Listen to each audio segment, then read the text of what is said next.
You don't care what you're doing to me. Hi, and thank you guys. My voice to say thank you very much for each and every subscribe, like, and please keep on commenting. I appreciate it. Thank you. Bye. Hey guys, welcome back to my YouTube channel, where we dive into all things reality TV, celebrity news, and podcasts. I'm so excited to share all the latest gossip and updates with you. Get ready to be entertained and stay in the loop with all your favorite stars.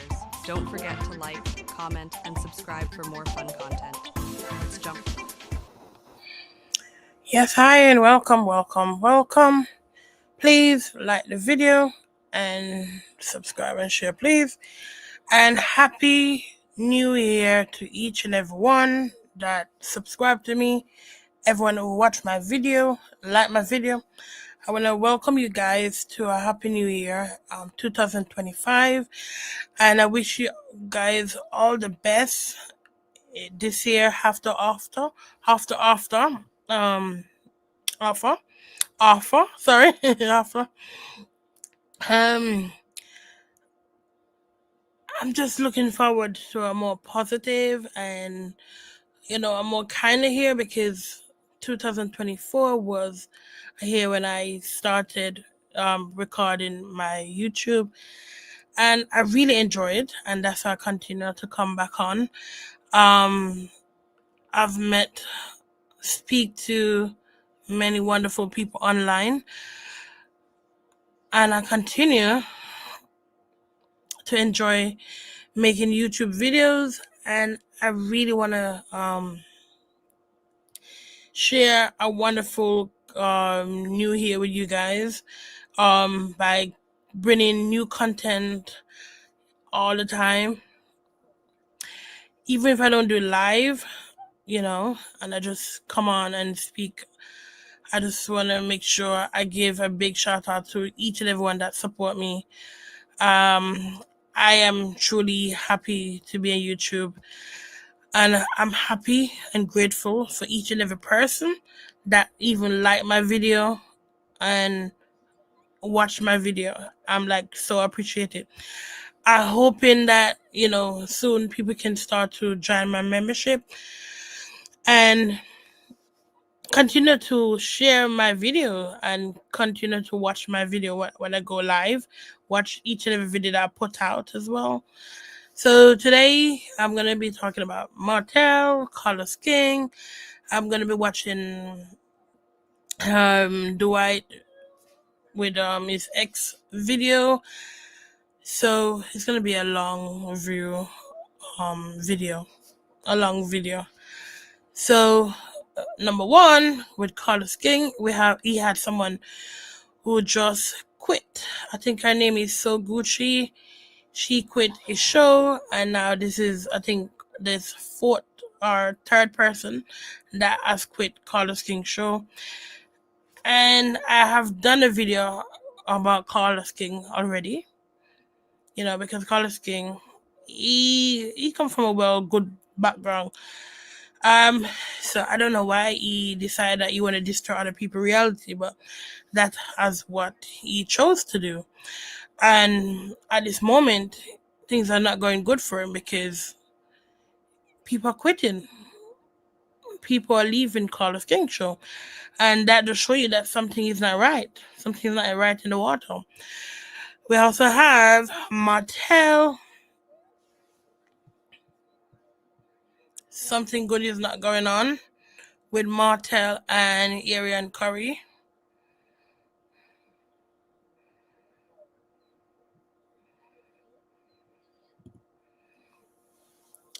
So I went over to Martell huge Instagram, where he had stuff put up with Letitia, and I think that is crazy. Doesn't matter if Letitia them are not good to Melody and Martell if they talk about them. I do not believe it's good for anyone to destroy someone's marriage. No. See if I can find the video. The picture.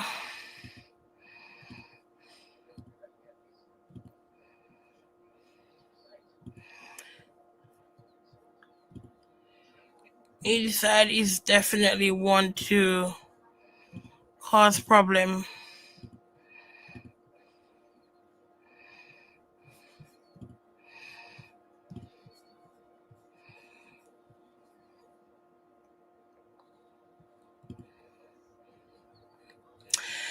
So this is what Martell has put up about Letitia.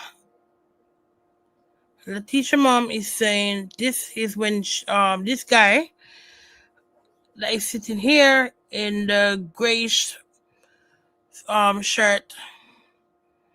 I think he probably was someone that Letitia hooked up with when she was in college. And Carlos King is now saying that.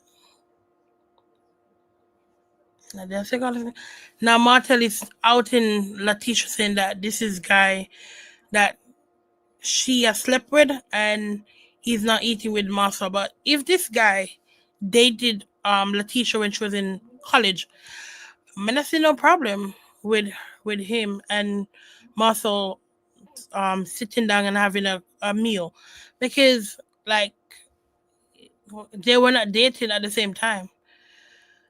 If it was someone new, then I understand. But Martell is hacking as if Letitia previously dated this guy, and Marcel doesn't know. Marcel came online today, and he doesn't care about it. He's not talking about it.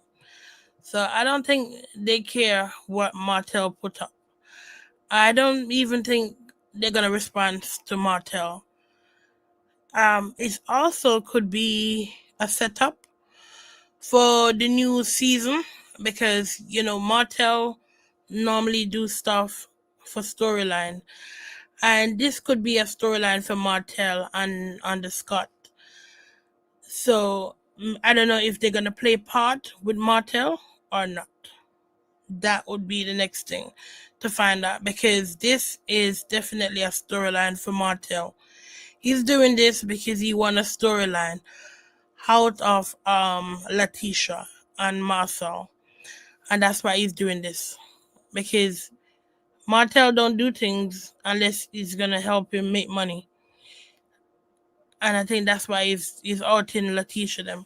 He's not about the gayness, because his baby mother, she already said, he did things with guys, so he didn't see any problem with that. So why you're not coming on and like doing this? Then I went over to Anthony. I don't even remember that guy's surname, but I went over to Anthony YouTube, and I went to see exactly what he was talking about, and he played a couple clips of Arionne Curry and what she was saying about Martell. So basically, Arionne Curry is saying that she is fed up of Martell and that she want to leave Martell because she want to pursue YouTube or to be on TV, and Martell is not making that happen for her. Not only that, she feel that Martell is playing in her face because he keep downplaying her when they ask, like when Marcel asked him if he was dating Arionne Curry, he said no, he was a single guy. Since he divorced, he's single. So Arionne Curry is not playing around when it comes to that. Not only that, she also said that she don't understand how Martell is like complaining about Melody not giving him eds. We all know what eds mean. She not going downstairs and doing whatever you want her to do. But Arionne Curry saying that Martell don't even like doing stuff like that with her. So she don't understand why he was complaining that Melody's not doing whatever he wanted in the bedroom. Why was he complaining when she's tried to do it and he doesn't even want it to happen with her? And it's like she's trying to saying that he's doing it with maybe with somebody else, that he like it done to him with another person, maybe a man, allegedly. She didn't say man, but I'm just saying maybe that's what she's trying to say, that he prefer a man doing that to him instead of a female.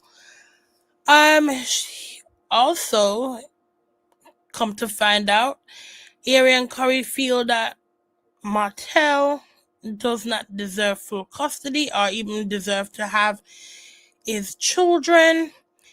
She feel that Melody need to get full custody of the kids. And it was just last week on Empress Radio that Arionne Curry posted a video of her son threatening to hit Sugar Mama. And it's so funny that she said that to Anthony, and then within a week she posted a video of her son trying to be violent to Sugar Mama.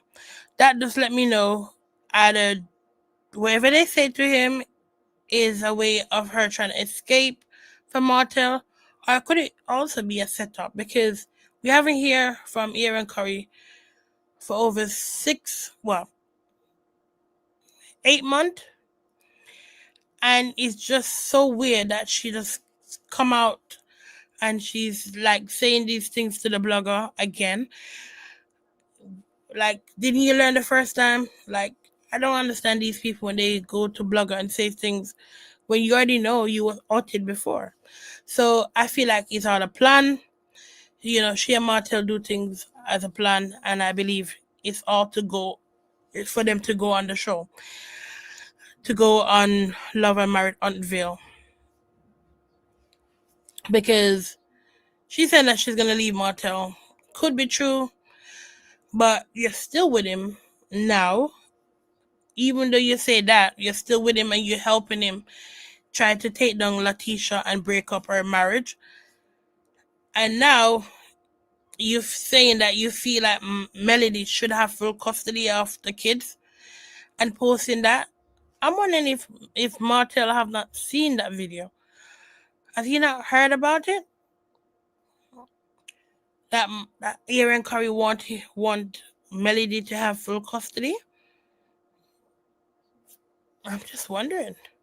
Because he's so focused on Letitia and Marcel. Make me wonder what's going on with him. Because it's like Martell is, she even said Martell is very slow. She said Martell is a slow, I'm not going to say the N word, but that's what she said. He's very slow.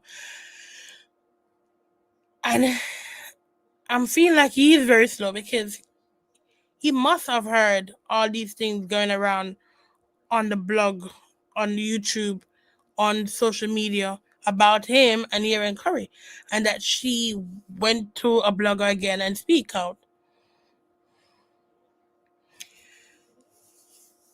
So yeah, that's the news.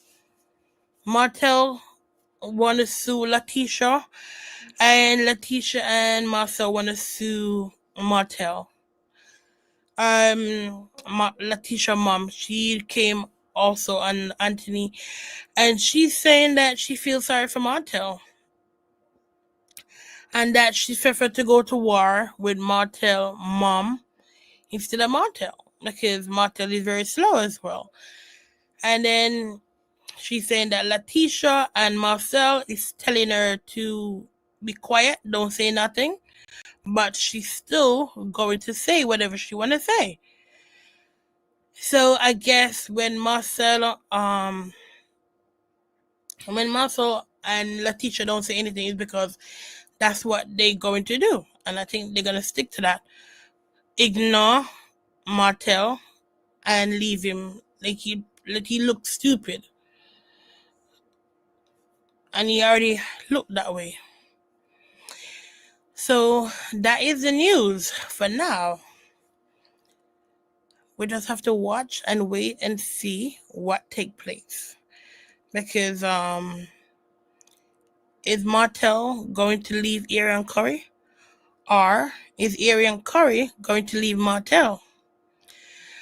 That is what I'm looking forward to in 2025.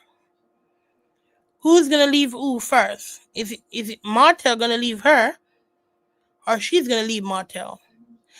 Because if she left Martell and she come out and tell her story, her full story, and the full truth of everything that Martell tell her, or everything about Martell,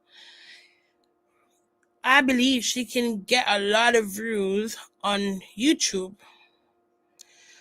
I don't like side chicks, so I'm gonna be watching just to view and put my opinion on that. That's it. But I ain't gonna subscribe to her. I'm not gonna continue to support her. Nah. But I would say that's the best thing she should do. That's the only way she's gonna make money, because like sitting down waiting for Martell to make her famous is not gonna happen. And she already said she's fed up of it as well. She said Martell is not helping her get what she wants. And she's saying that Martell only have the show, and he only have the show and his wine, and his wine is not doing good. She's basically saying he's not making no money, and she's sick and tired of it, because she need clothes, I guess, because we see the clothes that she's wearing, and the clothes that she wear is not nice. No, we see her clothes; they don't look good. It don't seem like her business is selling. I don't think she's selling as much clothes as she used to. Because she don't have the money to buy good quality products. Because if she have good clothes, then like, why are you wearing stuff that look so cheap? And like what she was wearing when she sit down and had the interview with the netted side chick, I'm wondering, girl, is that what you call fashion? And like, you could have dressed up the lady as well in clothes that you're selling. So it seemed like her business is not going good, you know. And then Martell, his wine is not going well. So one, in my opinion, I feel it could all be a setup with Martell, Letitia, and Marceau, and Arionne Curry. It could all be a setup in order to get her on the show. Two, if it's not a setup, then one of them is going to leave each other. Is either Arionne Curry going to leave Martell, or Martell going to leave her? Or the two of them going to end up in prison? That's number three. The two of them may end up in prison. And number four is Melody going to quit Love and Married Huntsville? Like, is she going to quit it? That would be the next thing. Because right now, everyone is quitting Carlos King show. So I would say definitely if Melody quit as well, at least she'll be part of those like ladies who are quitting Carlos. She'll be part of it as well. And leave Carlos King show, because the shows are going down. It's not going good at the moment. So yeah. Those are the teas I would say so far for the new year that we need to look out for update. And I'm gonna share my screen now.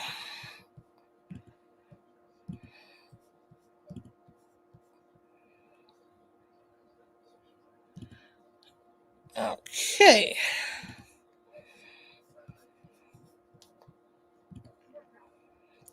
So now I give you guys some tea of what I believe is happening.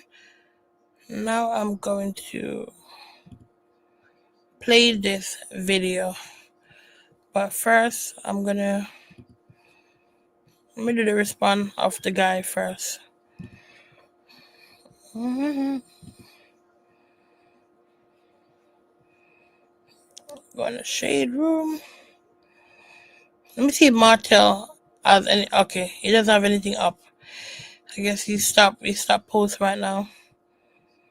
He was posting right through yesterday.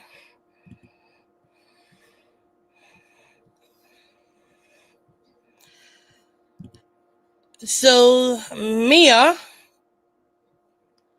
confirmed she has split from her boyfriend and she's now back with her husband. She's now back with with her husband. Garden. So that is a T.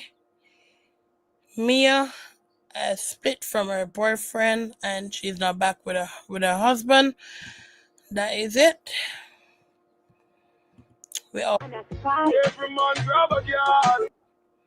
have Vice Cartel and Spice. Cartel has his show tonight in Jamaica. So I don't know who's going in Jamaica, but that's gonna be nice.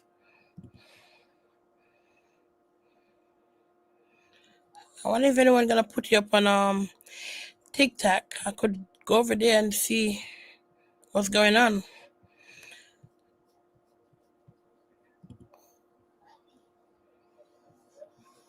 And then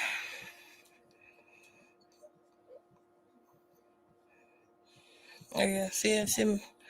This is Maya. She's back with her husband.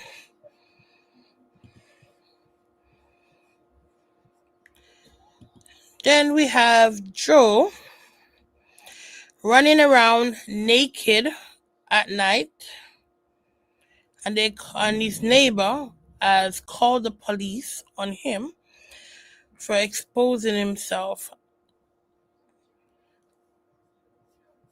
Okay, so that's one news. News. I'm not gonna read that.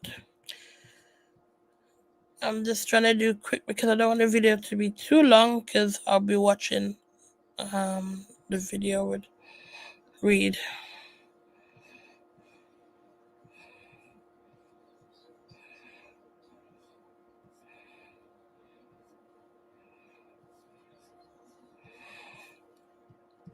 We have Angelina Jolie and Brad Pitt reach a settlement after 8 years from filing divorce. You know, that is a long time. I had a divorce a long time ago. I'm shocked. I didn't think they were still together. Like filing 8 years and years, and that hasn't gone through yet.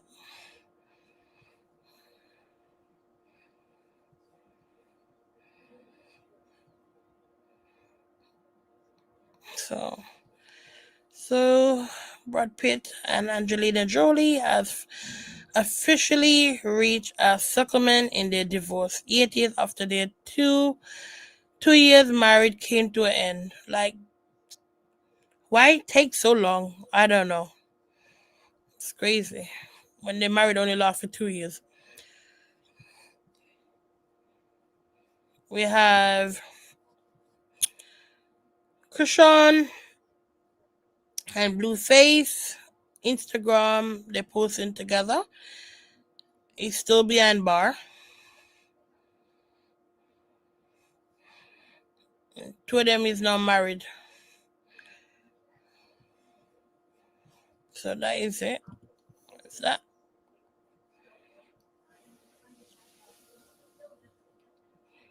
All right.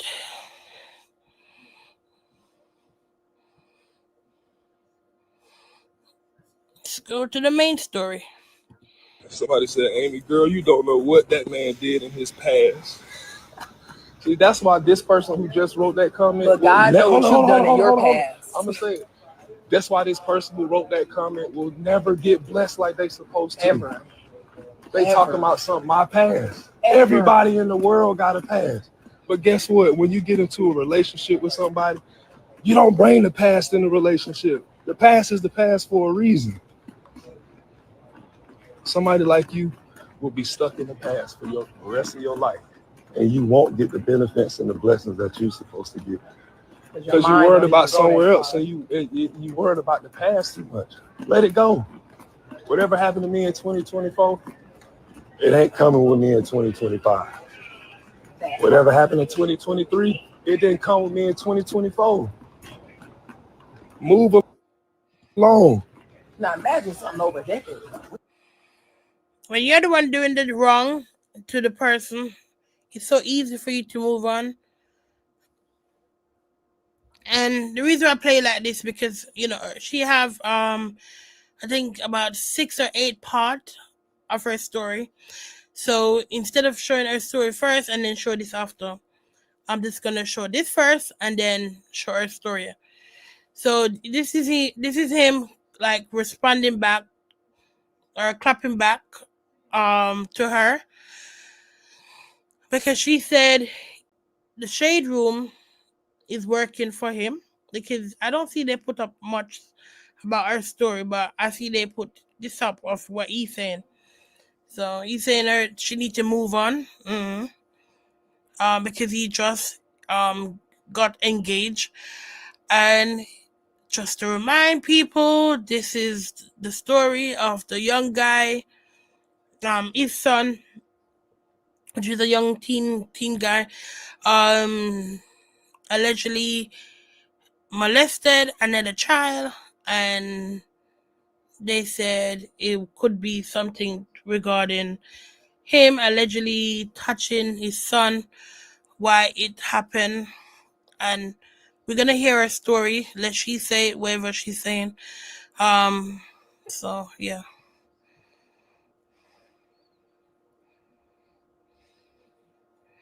Someone said she doesn't see none of the red flags that are smashing her in their face. No woman see it. It's like, oh, that first lady, bad luck to her. I am gonna be better. And then in the next 2 years, 3 years, she's gonna come back and say, oh yeah, that the lady that was first, she was right. He was no good. That's the way it goes.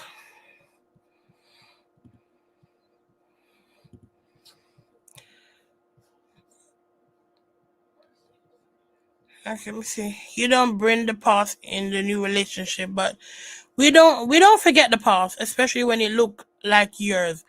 Allegedly. Thank you.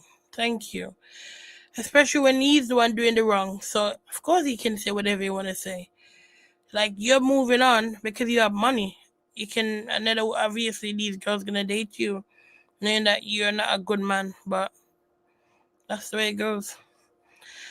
That's funny because it wasn't it Amy who got mad at a friend for dating someone she dated 10 years ago. Okay. Alright, let's go on. And there we go.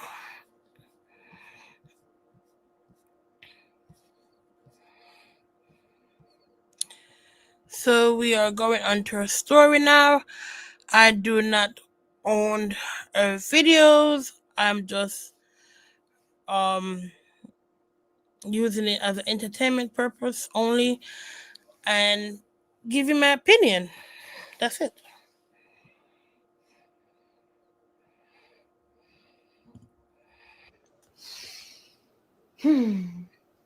Hey y'all, it's Royce. And due to a lot of recent occurrences that include lies, fabrications, false accusations, threats, etc., I realized that it's about that time for me to tell my story from the beginning to now. Unfortunately, someone keeps calling my bluff. And when you're an ant fighting an elephant, the only way to eat an elephant is bite by bite. Therefore, I want to let you know that I am a true Cancer zodiac. I told you to leave me alone. I told you not to fuck with me, yet you still do. So, because of that, I am not Michelle Obama. When they take it low, I do not take it high. I take it to hell. And now, you're going to get what you asked for.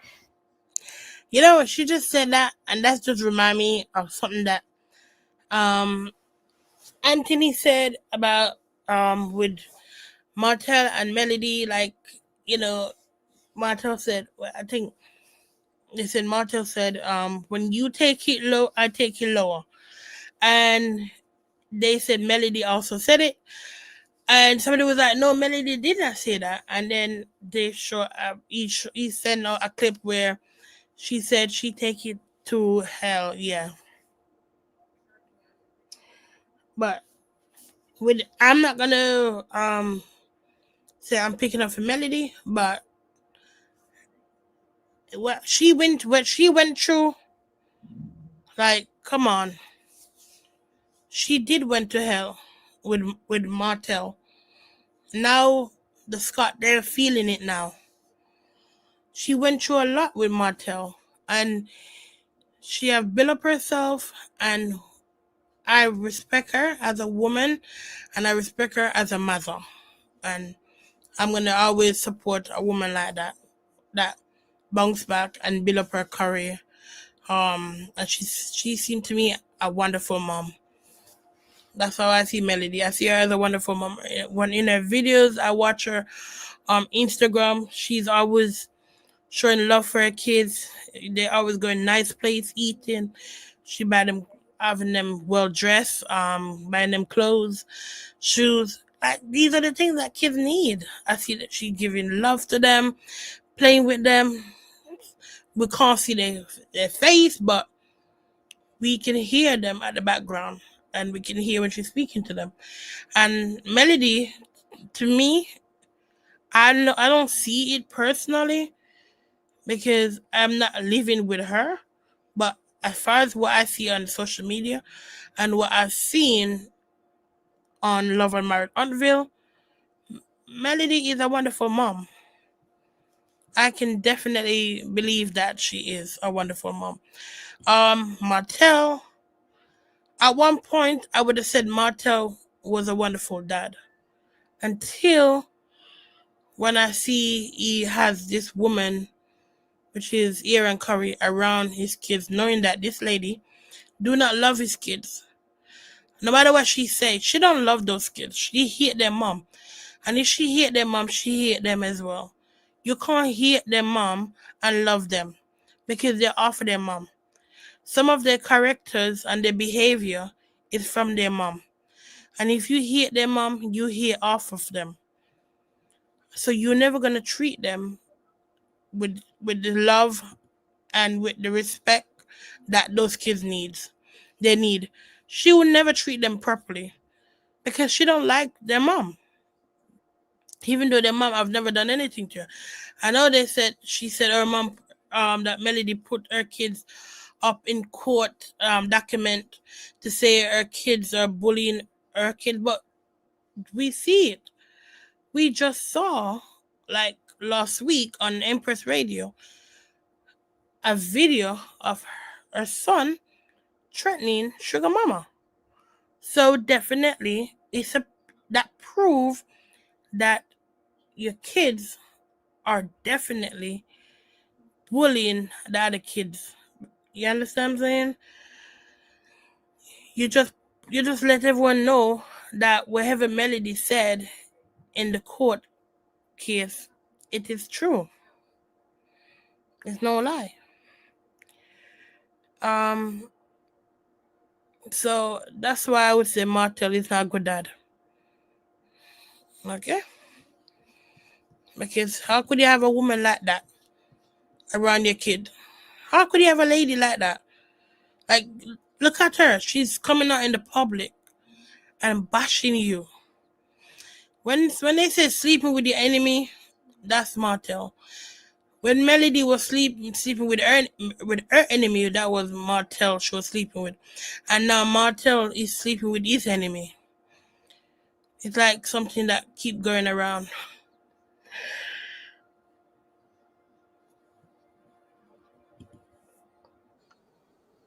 Hey y'all, I'm Royce. And now this lady is gonna explain how she was sleeping with her enemy and have baby by the same enemy.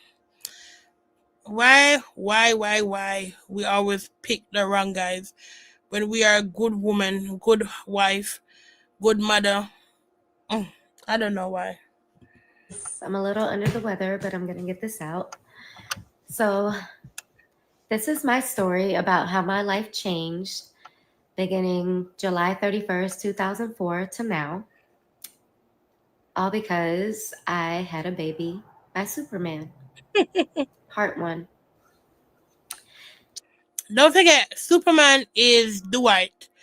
I don't think she can say his name. I don't think so. I don't think that's why she, or maybe, but that's who he is. I already play his response back to her. He said, "Leave the past in the past. You have a past, and he's leaving his one in the past, and that's it." So I already did a video, showing what he responded back to her, saying, July 31st, 2004, I was at the movies at Downtown Disney with 2 of my friends. When 3 male figures walk in, one looking to be about an inch away from being a midget, the other very skinny and he had a bad acne problem, and another one who was extremely tall. As they come over to the concession stand, we are greeted with, "Y'all in my book." Our response was, "What book?" He goes, "My yearbook." I then respond, "No, sweetie, I'm grown." He goes, "No, my magic book. Y'all used to dance with the magic." Oh, yes. He's like, "I'm the rookie." Oh, hey. That's how that went. Okay.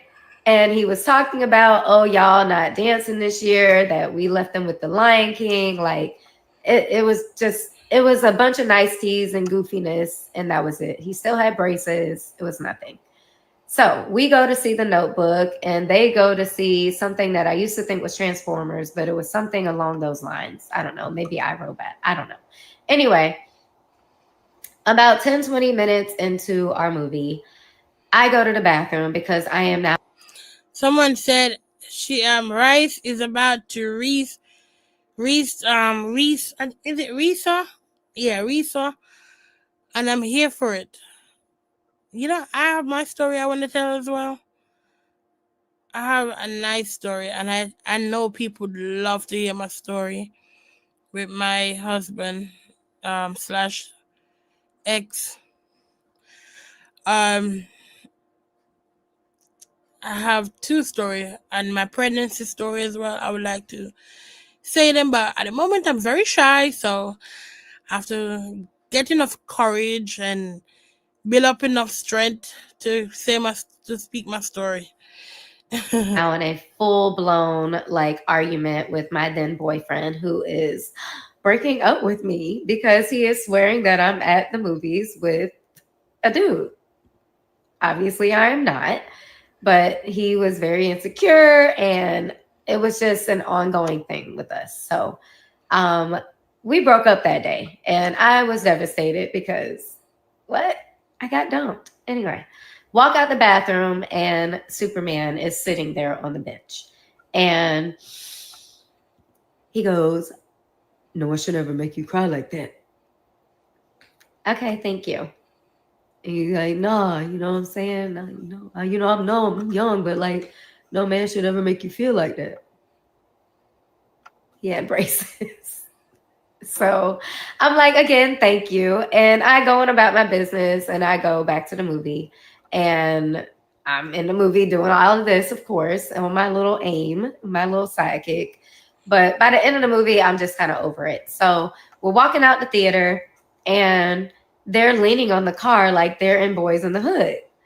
So we're walking across the street, and his cousin comes up to me, which is the one with the acne problem. And he goes, hey, you know, my cousin trying to holler at you. And I was like, well, why is your cousin not over here? So he calls him over. And yes, we exchanged numbers. And yes, it probably was because, not even probably, it was because I was trying to make my now ex jealous. It is what it is. I was 24, whatever. So his first text to me was, hey, this is real name, the tall guy. So if you've ever seen me put TG on something or like heard about that nickname, that's where that came from. So anyway, fast forward, 2 months go by and I have not gone out with him. I haven't really said too much to him outside of like AIM and, you know, T-mail. So I was just being an asshole. Well, realizing that my relationship is now over for real. My dad is like, well, why not just go and like hang out? You know, he's like, you don't have to like do anything. He's like, but just hang out, you know, have like some male companionship. Not like that, but just someone to hang out with and have fun that enjoys doing like goofy shit like me. Right. So we decide that we're going to go to the movies at Festival Bay, which is now changed names probably like 20 times. But we go to those movies and I'll never forget this day because this is when I felt the shift. But it was a man and his son. And the son ran up to me and was like, oh my God, you're a magic dancer. And I'm like, yeah, you know, I am. That never happens, y'all. People don't know the magic dancers here. Like, no, for real. People don't know the magic dancers at all. So I was like taken aback and he asked if he could take a picture. He pulls out a real camera and he takes a picture. After that day, there was a shift. I started getting invited to promos, to fashion shows, to theme parks, like, you know, team events. I was everywhere. And I had stated a few times that I was thinking about going back to dance and he was against it. So I did a brand ambassador tour with Cherry Vanilla Dr. Pepper, came back and I said, I've made up my mind. Like, I'm doing this. And was he being supportive of things that I was doing? Yes. He was at the fashion shows that I did with Gaucher. Yes, that Gaucher. Hey, girl. He was coming to my parties. I mean, he was around.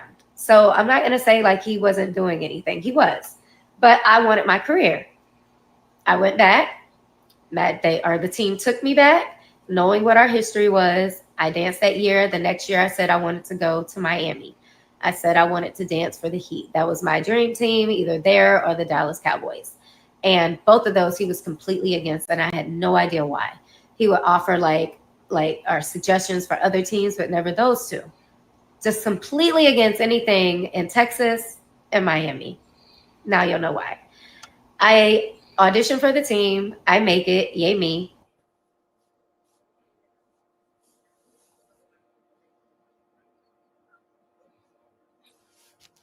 Come on, froze. And after a couple weeks, there's a couple girls that are just treating me weird, and I didn't know why. Well, I ended up finding out that he had cheated on me with one of my teammates who used to live in Texas, but now was coming to the Heat, and he had been trying to get both of us to not say anything. Anyway, broke up with him and was trying to live my best life, y'all. Really was, right? And I ended up getting in an argument with one of my best friends on the team that you all know as Super Black Girl, Tracy. Got in an argument with her, so I was suspended for 2 weeks. So I went to Mexico with my DJ friend, and we had time of our life, whatever. Came back, and my phone is blowing up, my little sidekick, and it's him. And I'm asking for advice from my DJ friend, and he's like, hey, just go and talk to him. Just see what he got to say. You know, just hear him out. Like, maybe he really is sorry. Okay. I go to the hotel, and at first he wasn't in there because he was at, like, team meetings. But then he comes in, and we're in there, and we're talking, and he's pleading his case and asking for forgiveness, talking about how much he loves me and that he'll never do it again, that I'm the one for him, I'm perfect this, perfect that, all these things, y'all. And I said I would think about it. I said, you know, I'll talk to you later. So I walked to the room, or I walked to the door, And he pulls me back with my arm and he's like, well, can I at least have a hug? Sure. That hug turned into kissing and touching and our child being conceived. I did not know I was pregnant until about a little over a month later when I was in practice, and one of the dancers who, funny story, ended up marrying the head coach of, that's not important, sorry. So after practice, I go to Walgreens and I buy a pregnancy test and I take it home, take the test, call my brothers and girlfriend, wait for the results. And when I see them, I start bawling. I literally lost it. I saw my entire career just disappear. And I was devastated. I called my mom in the same state of mind. She's losing it. She's freaking out until I finally tell her, like, I'm pregnant. She goes, oh, I thought you killed somebody. That's how hard I was crying. She asked me if I had told him. And I said, I've been texting him. I've been texting his cousin. I've been texting his best friend, and nobody was responding. And I said, Mom, I cannot be a mother. And I said, please help me. Like, I cannot be a mom. I'm not ready to be a mother. And she was like, well, you're going to have to tell your dad. So for 2 days, I waited for a response. And when I finally got one, the response was, I was asleep.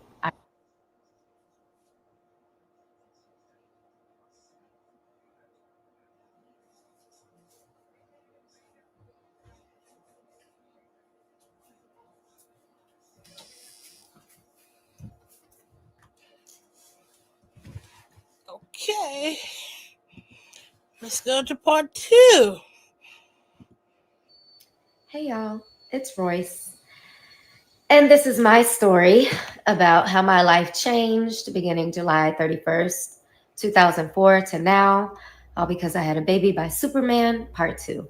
We left off with, I thought you were on birth control. I'd like for it to be noted that I had not been on birth control our entire relationship. He was very aware, and also as to why he was not against it. Also, I'd like for it to be noted that there was no attempt to pull out that particular day, whereas in the past, he would move so fast that he would run into the dresser drawers. So let's continue. About a week went on, and there was a little bit of communication, and the communication was regarding terminating the pregnancy. I was told that he would help me. I just needed to get to Orlando, and we would do it there. I said, okay, not a problem. Just know it has to be a quick turnaround because I have to get back to work and I can't let my parents know. Please understand, I had no idea how abortions worked at all. So I'm thinking that I could just get up and turn around. Anyway, communication ceased again. Now I'm having to talk to my parents.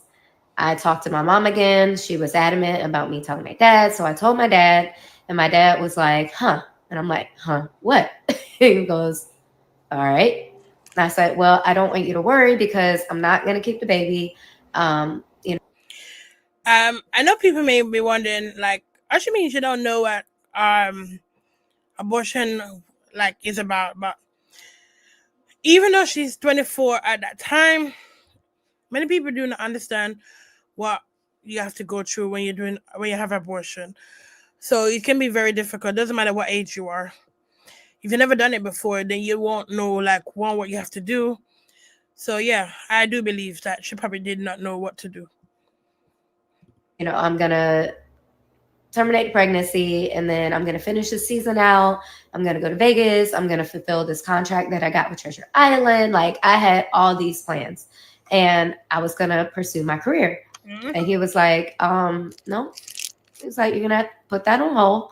And I was like, what are you talking about? He was like, you were woman enough to lay down. You're gonna be woman enough to keep this baby.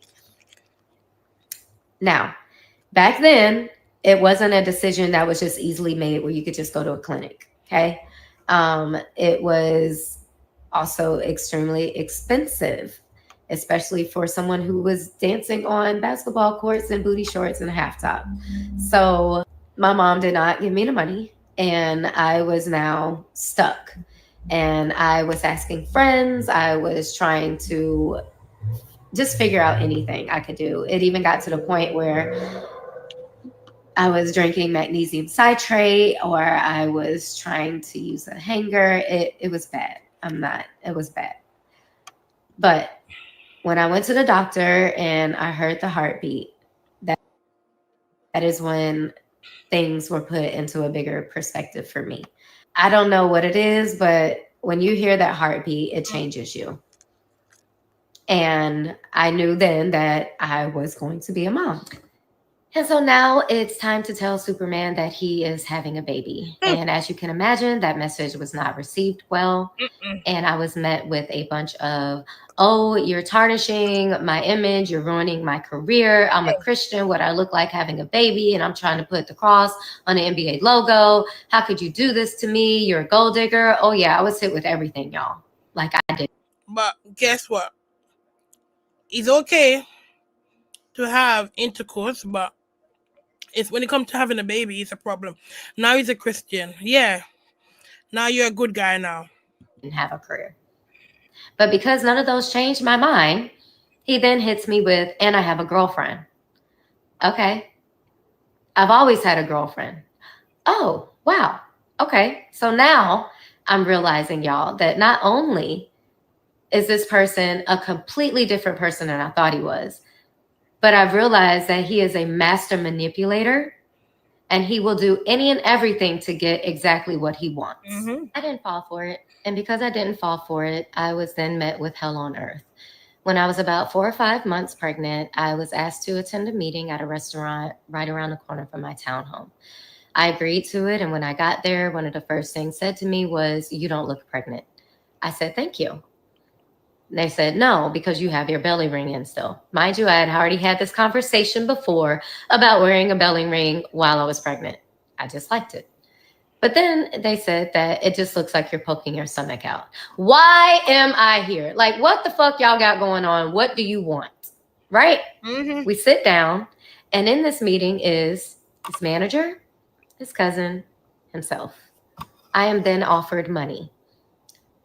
I'm asking what the money is for. I'm thinking that maybe it's to help me with my pregnancy. No. I was asked to move away and say that this baby was not his. Twice. I declined. They got angry. I was then approached by the team office, and they wanted me to come in and have a sit-down conversation and do a prenatal paternity test. My doctor said absolutely not. Therefore, I said no. It was dangerous. And once the baby came, I was not opposed to doing so. For the next couple months, I got ready for a baby shower. I got ready with my baby registry. And every time I did anything, I was met with false accusations. I was threatened with the baby registry. I was told to take his name off of there. And I did. For the baby shower invitations, I was told to take the name off of there. So I did. But I still was getting threatened. I was still receiving anonymous messages on MySpace and Twitter. And I didn't know what to do. Around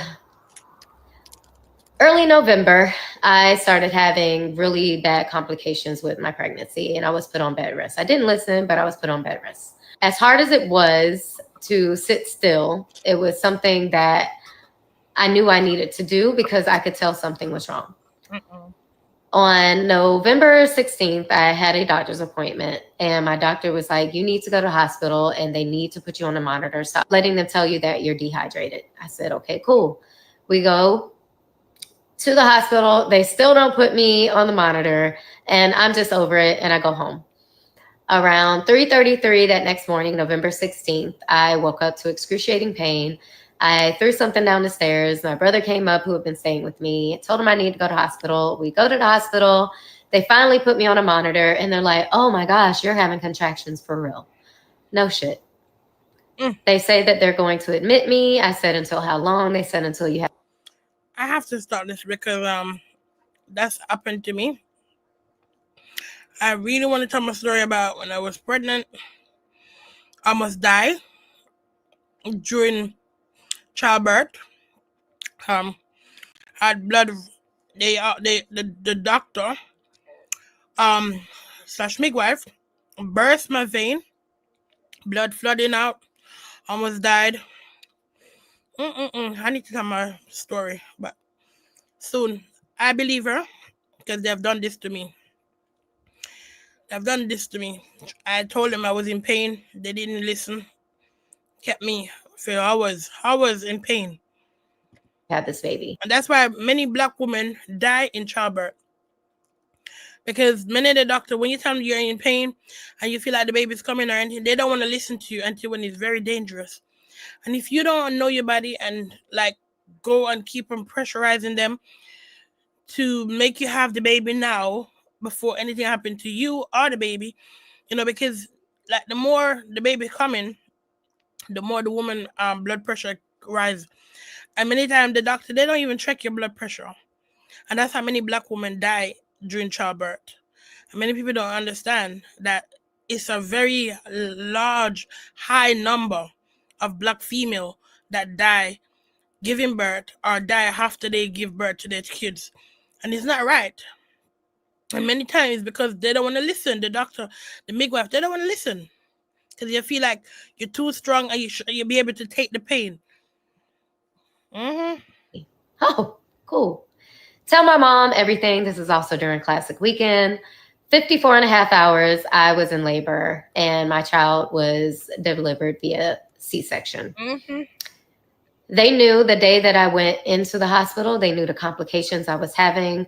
They knew that the child's heart rate had been dropping, and not one person cared. Not one person responded to that at all. But when they found out that the baby was born, an immediate message came through to my mother asking for a picture. I said, send the picture. She sent the picture, and the response was, oh, that's my grandbaby. To me, all babies look alike when they're born, so whatever, but hey, go off. I was thinking that maybe that was going to be a start to something better, but it was actually the gateway to hell.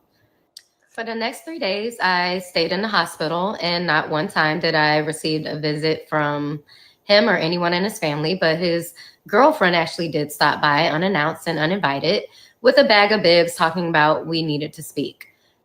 I said, no, we don't. Asked her to leave, and she left. It was cool. Well, a few days later, I was discharged from the hospital the day before Thanksgiving, actually. And on Thanksgiving, we go to my cousin's every single year who stayed right around the corner from him. He kept saying that he was going to come by, that he was around the corner, that he was about to ring the doorbell. All these things, kept saying that he was coming by. Y'all, he never showed up. We then ended up taking a paternity test at a neutral location, even though the team had asked me to take it at their offices. And I said, hell no, because I don't trust them. We took it at a neutral location. The results came back on Christmas Eve. He acted like he was excited, wanted to see the baby the next day, Christmas. I said, cool. Christmas comes. He's like, who all over there? And he wanted to see him by himself. I said, absolutely not. I'm not telling my family to leave. They're my support system. So they stayed. He comes in. He's with his cousin. His cousin is taking all these pictures. I'm not taking pictures. His cousin's taking pictures. Next thing we know, a few days later, these pictures that his cousin has taken, one in particular where he's laying on the sofa and our child is on his shoulder, has now gone, like, I guess back then, viral. And everybody now knows that Superman has a baby. Hey, y'all. It's Royce. And this is my story. Okay, let's go to part 3.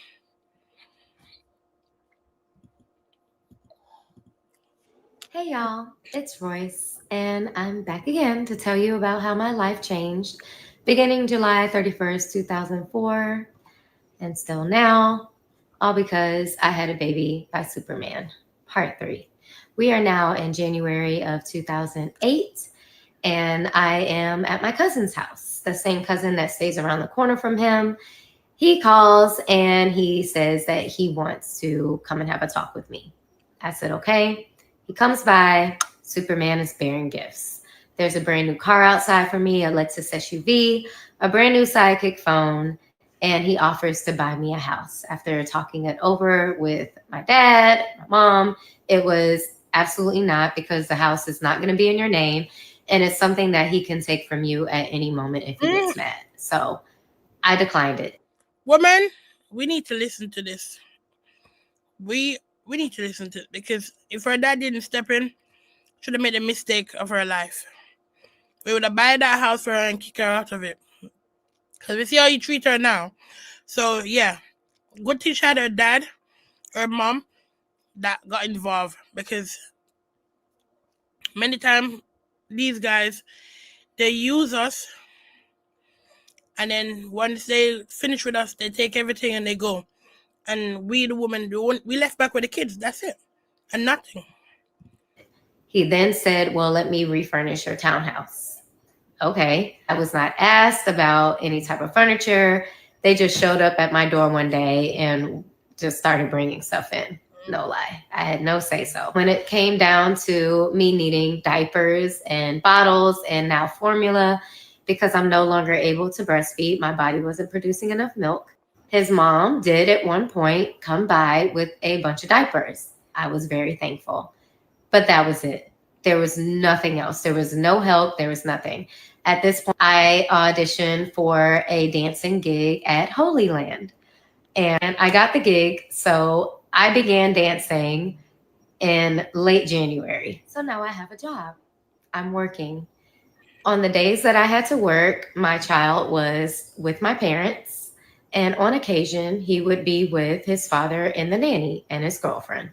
Well, there were days where he would come home from seeing or spending time with his father, and he would be very colicky, throwing up, like sick. I mean, fevers, would have to take him to the doctor. It was a lot. That relationship he was in ended. I find out later on that the reason my child was returned super colicky, sick, throwing up, all these things, only to then be told it was because they were purposely giving him food that was opposite of what he was eating. I would pack a bag and I would have it listed of what he should be eating for lunch, for dinner, all these things. And he was intentionally given the opposite. So when he would be returned home, he was sick, colicky, throwing up, having to go to the hospital. When I confronted the situation, I was told that that was a lie and that it was only done because they thought I was trying to micromanage, and they decided that they were just going to give him whatever they wanted to give him. Okay. I let it go, y'all. Now, again, we've had the birthday party. We've had our Christmas. Things seem to be going okay, right? We've now gone to mediation, and in mediation, we agreed to a child support number.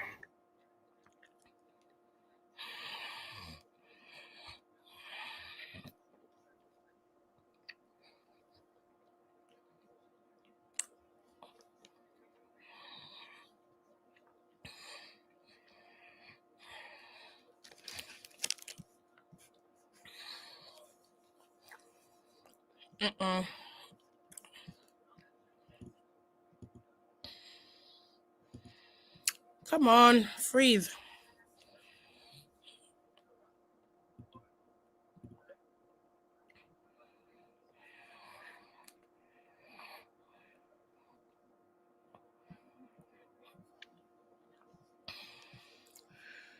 Okay, let me read some of the comment until it unfreeze back. Said, this is genuinely sad. Through all of her season on Basketball Wife, you could tell something was wrong with her mentally. And it was drastically, probably a third of what one of my attorneys was requesting. I said that I didn't want to seem like I was out for his money, so I was okay with the amount that was given. Totally fine. Moving forward, I start dating. Now, all of a sudden, it's, I think we should make this work. This is your first kid. This is, my first kid. Let's make this work. Now, this is where I could probably be stupid. Well, I was dumb. I saw family.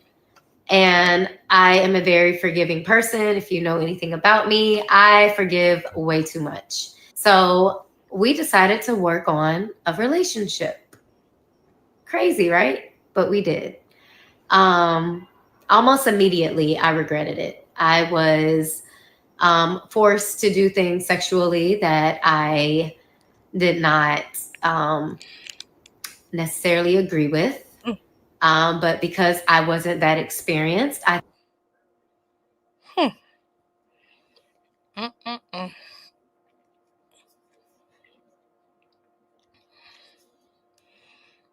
sure he came out say that. I think they said that they found him with a guy. thought it was normal. And I never complained about it. I just felt like this was me experiencing things that maybe he has experienced and I have not. That's when things started turning verbally and physically and also mentally abusive. I was told that I was stupid. I was told that nobody would ever want me. I was told that everybody here loved him and hated me. And how does it feel to have my hometown turn on me? I better not ever leave him. If I left him ever, he would make my life a living hell. And he did. There were days that I would be at his home and I was threatened with a knife, and then it was laughed off. But when the knife was in my face, it was, I could kill you right now and get away with it because I could claim self-defense and they would believe me and not you because who are you? That happened. He came to my house one day. He has not denied anything. He only came out and said, leave the past in the past. He have not denied anything. So I believe her story. To pick up our child, and because I did not have a bag packed or orange Trident gum or soda in my refrigerator, he followed me into our child's closet and he grabbed me and he pushed me to the floor and said, in the future, I better have his bag waiting. I then left. I go out into the family room and I'm telling his best friend, the one that's an inch away from being a little person. And I'm like, get your friend. He's going crazy. What's wrong with him? Well, he comes in there and he, in front of his best friend, as well as my goddaughter, my other goddaughter, he grabs my hair and he forces me to the floor. And he's like, who the are you talking to? Our child, who is not even 2 yet, is thinking he's playing. So he's grabbing at his leg with his baby voice and he throws me into the entertainment center. When he threw me into the entertainment center, it broke the door. So I was flung into the one on the right, and our son, who was grabbing him and like thinking he was playing, he then flung him into the other door. I do not think that was intentional. I don't think he knew his own strength, but that's what he did. And it did break that door as well. Our son started crying. His best friend was like, man, what you doing? Like, you know, that's a female. And he's just not caring. That's when I realized, like, oh my God, I'm in a relationship that I swore I would never be in. Now, moving on, the day that I really wanted to leave was a day where I did not want to have relations with him. And he then forced me to give him fellatio. I know you're wondering, how does someone force you into doing that? When you are dealing with someone that is that big and you are that small and you're terrified of them and they have gotten away with so much and doing so many things, and you're still the one made out to be crazy and bitter, you're probably willing to do just about anything just to get through it. And that's where I was. After that, another nanny came into the picture. I knew this nanny was not okay. When she would drop our child off, he would sit in the doorway and he was hitting himself. Or he would be in the bathtub and he would be playing with himself in a really weird way that just didn't seem right. Of course, he was little, so he couldn't really vocalize things. But yeah, I could tell something wasn't right. It's very, very important. When you have kids, you need to teach them about themselves. With my kids, I make sure I explain to them what below is, and that no one is allowed to touch it. I'm not allowed to touch it unless I'm giving you a bath. If I'm not bathing you, I don't have any right to touch it. No one is allowed. That is your private area. And I don't understand why many parents, like mom and dad, do not speak to their kids. Doesn't matter how young they are, the younger you teach them about themselves and give them understanding and let them understand that if someone touched down there, come and tell me. Do not keep a secret for no one. Come and let me know. Then it's the more you can protect the child, because now that child can feel safe to say, no, don't do that. Do not touch me there. Or they will come and report it to you. And then you can protect the child even more. So I would say parents who have kids, teach them from young age about their body part.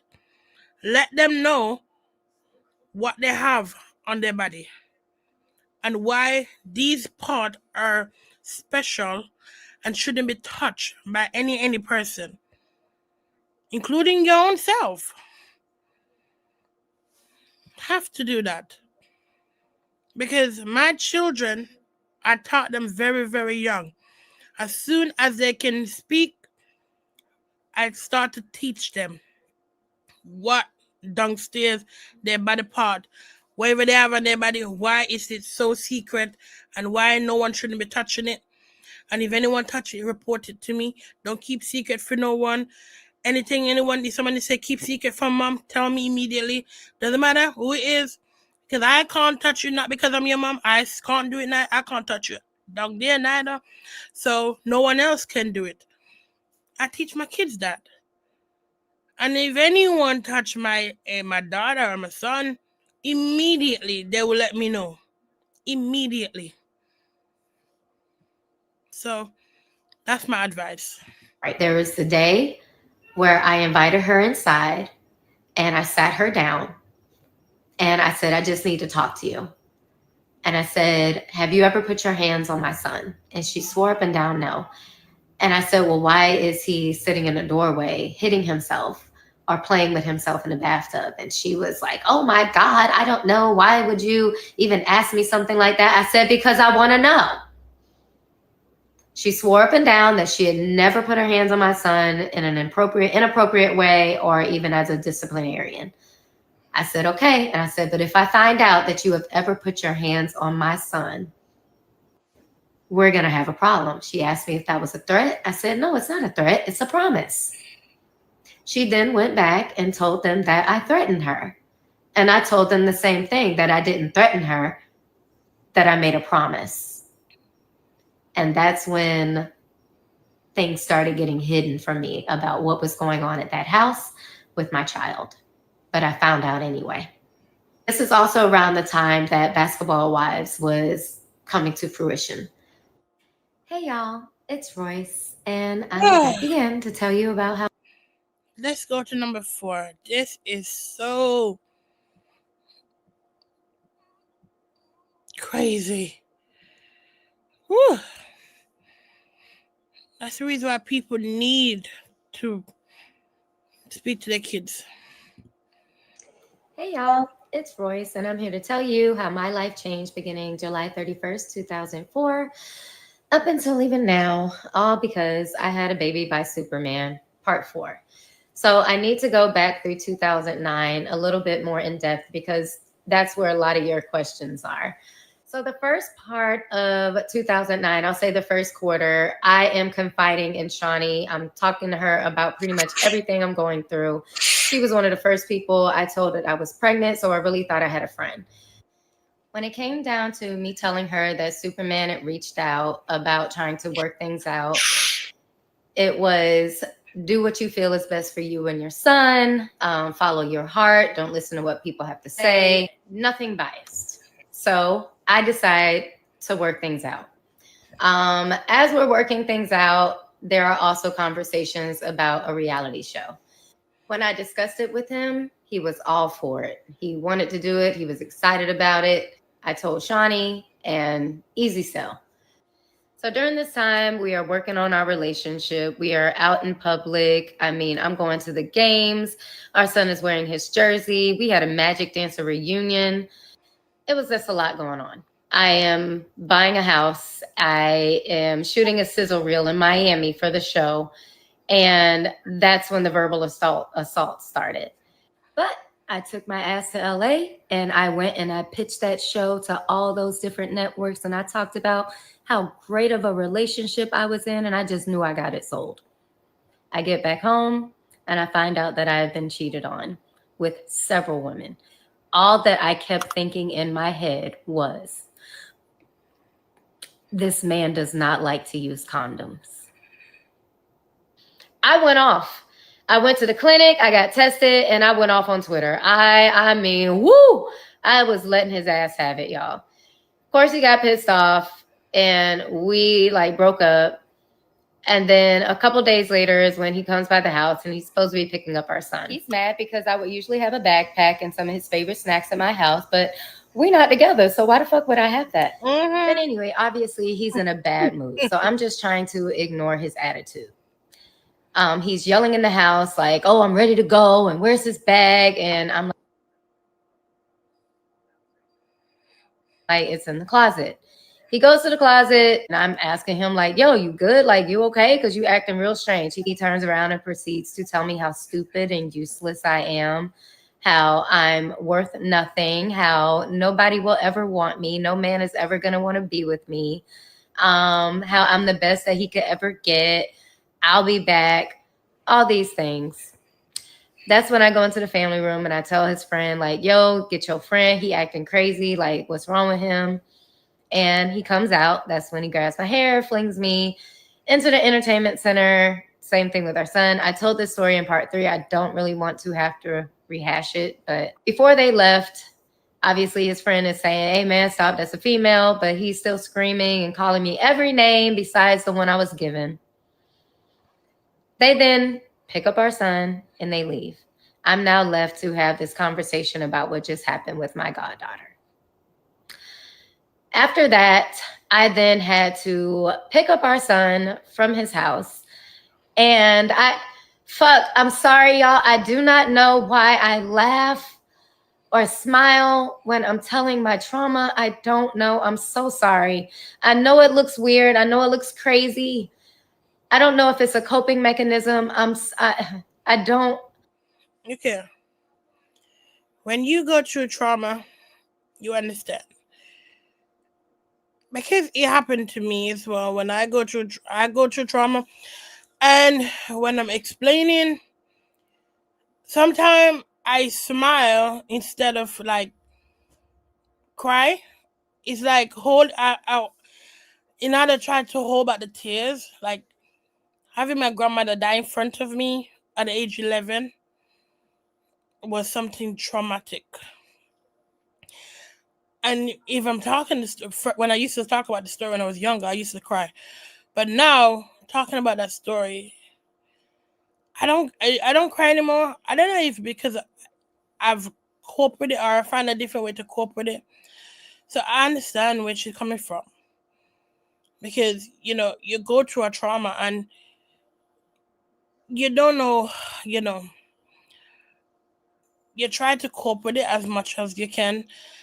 So you find a way how to not burst into tears every time you speak about the story. Yeah. My grandmother died in front of me, literally in front of my face. She died right on the bed. while I was 11. So I understand when you go through trauma, how it is. When it's no longer crying anymore. It's like you're laughing, but you're not laughing because it's killing you inside. I don't know. I'm sorry. I'm trying. I don't know why I do that. But they leave with our son, and like I said, I have to now go and pick him up from his house after this visitation, and I'm in his room, and that's when the knife situation happened. It should also be noted that prior to me going to pick up our son, we had a few conversations, and I forgave him again. Mm-hmm. So I get to the house, and he asked me to come into his room. I go, he closes the door, and he pulls a knife out on me. He says, I could really kill you right now and claim self-defense, and they would believe me because everyone loves me here and they hate you. To attempt to rewrite history is crazy because those of you who were at the house that day know exactly what happened. But maybe that hypnotism did work. You know what? Because I've been through that where my ex slammed me against the door in front of people. They didn't care. Once you give them chance after chance after chance, that's what happened. When they abuse you in front of anyone, they don't care because they know they're gonna get away with it, especially when they know to lie. They will. So he comes over to the house about a week or so later, and we're hanging out with our son, watching a movie in the family room. Remember, we're trying to work things out. And I go to the bathroom. When I come out the bathroom, he's in the bedroom. He wants to have sex. I say, no, my cycle is on. He says he wants head. And I say, no, our son is right there in the other room. Oh. He proceeds to get up. He shuts the door. He comes over to me and he pushes me down to the floor like he did before. And he proceeds to ram his waist into my face. If you can imagine what that feels like, think about someone punching you in your nose at 6'11", 200 pounds, and their pants are still on. Think about that happening over and over and over again to you. You're now in tears. Your son is in the next room. You've already basically been told that you're hated by your hometown, so call the police on Superman? Clark Kent? Baby Jesus of Orlando? No, you can't do that. Okay, so that situation happened, and that is what ultimately led me to leave the relationship. Not soon after that, the show got picked up, and that's when contracts started going around, and our attorneys started speaking with each other. And because I was still signed on to do the show and he was not, they were concerned about what I was going to say on the show. So they were like, well, we just want to make sure that she doesn't say anything bad about him because of his career. And we don't want any type of, defamation. And of course, I'm like, well, is it defamation if it's true? But okay. And then it was also me saying, well, I don't plan on that being my storyline. I don't have to talk bad about him. I don't really have to talk about him at all. The next day, my attorney calls me to his office and he's like, hey, you need to get here as soon as possible. I need you to sign this agreement. And I was like, what agreement? He said, the agreement about what we talked about yesterday with you and Superman. And I was like, oh, okay, cool. I get in my car, and I think I was even at the park because I was close. But I get to his office and it's not even 4:50 yet. It's like 4:40 something. And he's like, sign this agreement. So I'm looking at it first. I'm trying to at least skim it. And he goes, what are you doing? I'm like, I'm just checking I'm supposed to read everything. So he says it's basically the conversation that we had, a couple days prior, just in writing. I said, okay. I signed the paper. I trusted him to my detriment. He then goes, hurry up, we got to go. I'm like, okay. So we're rushing out the office. I'm right behind this man, and we go to get in the car. He's like, what you doing? I was like, you said we got to go. And he was like, well, not you. I was like, what do you mean, not me? He was like, you're not dressed appropriately. I had on an orange tank top and jeans and sneakers.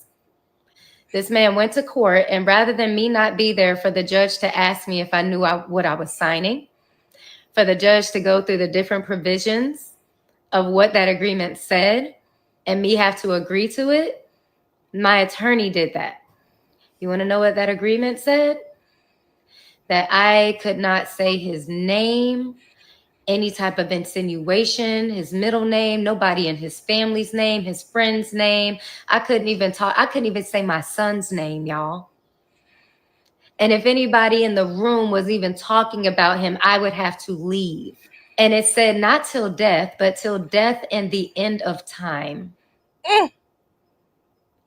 That attorney later withdrew as my attorney.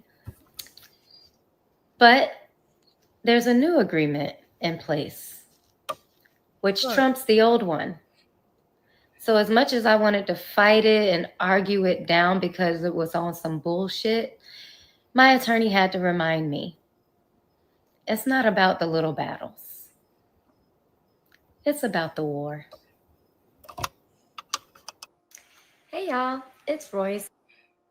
Oh, God, man.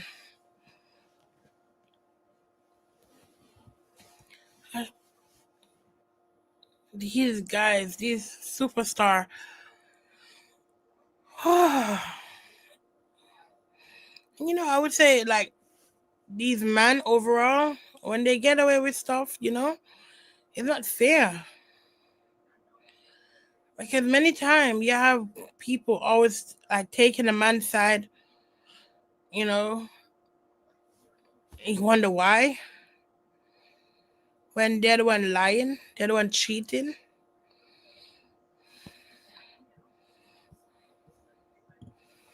Hey, y'all. It's Royce, and I'm here to tell you a story about how my life changed beginning July 31st, 2004 to even now, all because I had a baby by Superman, part 5. I think it's also important. I really, you know, you have to be careful who you're married. Definitely. Like, I can't take back 14 years of my life when I was 20 and I made the mistake of dating someone and getting married too quick and taking someone from a different country and bringing them to a different country, building them up only for them to treat me like crap, mistreat me, do everything negative you could think of, lie, cheat, and then pretend as if they're a good person and I'm the bad person. I understand. I do understand. To note, when people ask, well, why couldn't you all try and work this out? Y'all needed therapy. We were actually given a parenting coordinator, and I went to all the appointments. He went to one. He stopped showing up. So she ended up writing a letter stating that she could not do her job because of his failure to participate. So we are now at the end of 2009, and unbeknownst to me, this agreement I've signed has just basically destroyed my life. Well, not only am I fighting him in civil court, but I'm also fighting him in family court. They are filing all these motions claiming that I am denying visitation when half the time they asked for it, he wasn't even in town. But what does that mean? More attorney fees, more court costs. Because every time a motion was filed, we had to answer. During this time, I am also dealing with one of his minions that is going on the internet and threatening to fight me at my son's birthday party. She was saying that someone was going to end up at the 33rd Street jail, that they needed to have her. Someone said, yeah, y'all need to chill. If you sat to Risa Tisa or whatever her name was on TikTok, you can sit through this. Go ahead, Rice. I'm listening. I'm telling you, I am so into this. Or bail money because there was going to be trouble. I am expressing my concern regarding this person, and finally it was agreed that she would not come. So now here we are in the first quarter of 2010, and I'm filming the show. I am living my best life. I am outside. I am dancing at pool parties. And here comes another lawsuit. What does that mean? Another set of retainer fees. There goes my first check.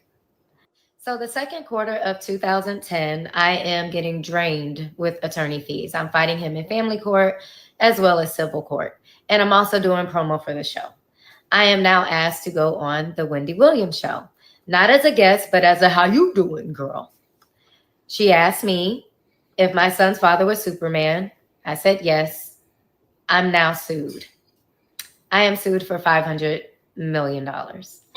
As I'm dealing with this latest lawsuit and people are laughing at me all over the internet and wishing hell on me, hoping that I go to jail, calling me every name in the book, I am also getting harassed by the same person who threatened to fight me at my son's birthday party.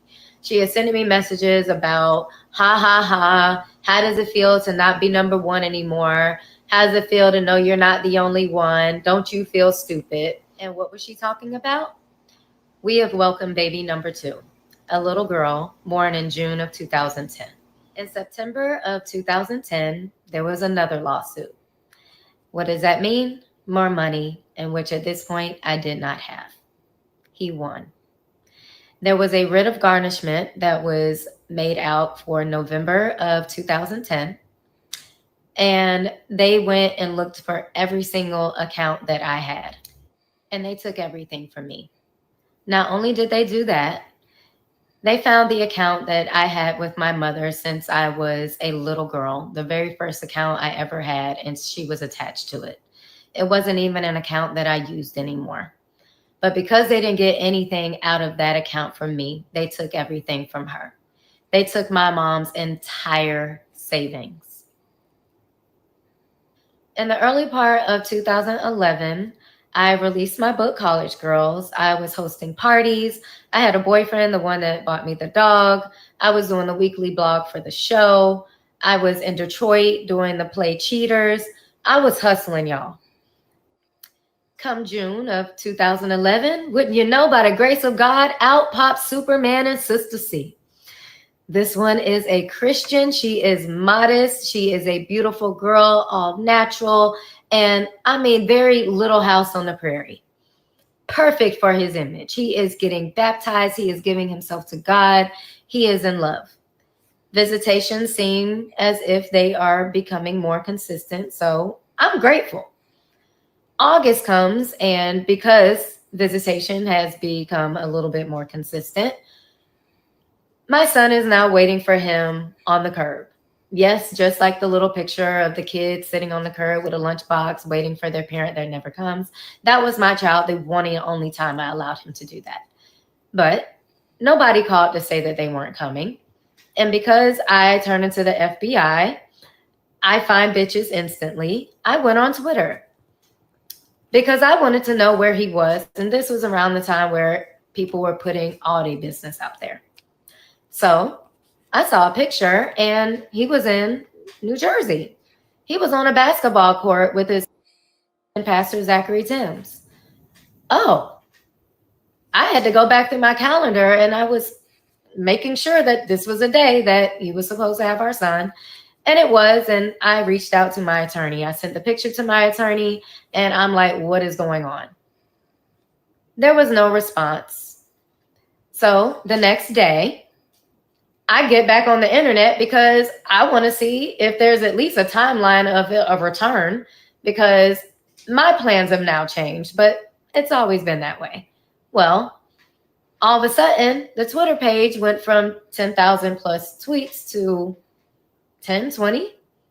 What happened?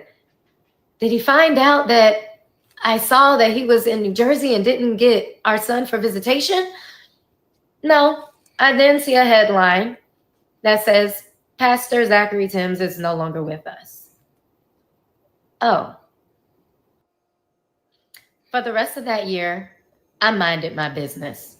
Although I was still fighting in court and talking about this nanny and being told I was a liar, I kept my mouth shut. Well, now we're in January of 2012, and I am dating my football player, and I am happy. A picture comes out of him taking a nap with my son, fully clothed, very innocent picture. The narrative that is given is that my boyfriend was being inappropriate with him. They took that narrative and they ran with it for weeks. They didn't care that it could destroy this person's character, his career, his reputation, nothing. It wasn't about the nanny who was actually being inappropriate. It was about a distraction. Why? Well, in February, that is when I was made aware that he was leaving Orlando. And then in March, here comes baby number 3. Baby number 3 is over a year old. Baby number 3 is a little girl. Baby number 3 was born the same year as baby number 2. We are now in April of 2012, and Superman is having back surgery in California. And I'm ecstatic that he is no longer here because I'm thinking he's going to leave me alone. He does not. I am hit with another lawsuit. In this lawsuit, I am almost immediately demanded to send my child to California for 6 weeks. I get 1 week of visitation. Yes, I was forced to send my child to California for 6 weeks to be with a person that he has not seen in 6 months, even when he was in Orlando. That visitation exchange was probably one of the worst situations I've ever had to endure. I watched my child hyperventilate. I watched my child scream. I watched my child reach for me to take him, and I had to let him go. I was given a visit halfway through, and I saw the same exact thing. And I was also there with one of my dancer friends that I dance with in Miami, who I also dance with sometimes when I take a heels class. They were there to console me because I could not, in my mind, save my child.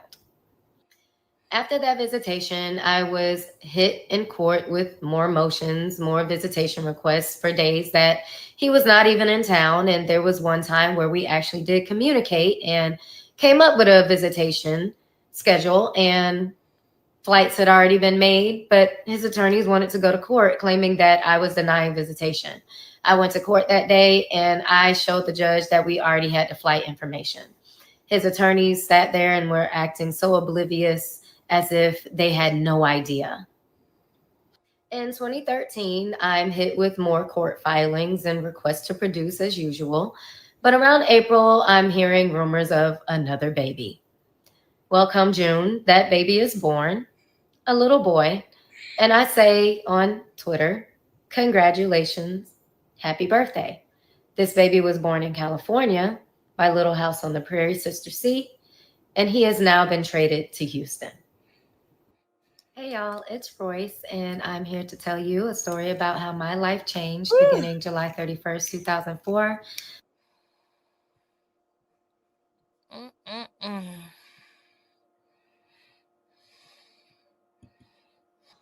Hey y'all, it's Royce, and I am here to tell you a story about how my life changed beginning July 31st, 2004, up until even now, all because I had a baby by Superman, part 6. We are now in the fall of 2013. I am getting my son prepared for kindergarten. I have actually gotten him tested, and he has been diagnosed with ADHD. For those of us with children who have ADHD and have taken medication for it, you know, ADHD medication is not something that you can start and just stop cold turkey. So there were visitations that were happening, and they were refusing to give him his medication. I was also against him traveling so much because he's literally in kindergarten, the first grade of grade school. So outside of my son having to travel on Friday nights to Sunday evenings just to get up for school the next day and go, I am now concerned because they are refusing to give him his medication. They lied and said that they had a doctor from Sarasota come and examine him. And when I spoke to that doctor in Sarasota, that doctor said that he absolutely did not examine my son. He only told them what the medications that he was taking were for. He also let them know that it was dangerous to stop the medication cold turkey. They did it anyway. Hey y'all, it's Royce, and I am here to tell you a story about how my life changed beginning July 31st, 2004, up until even now, all because I had a baby by Superman, part 6. We are now in the fall of 2013. I am getting my son prepared for kindergarten. I have actually gotten him tested, and he has been diagnosed with ADHD.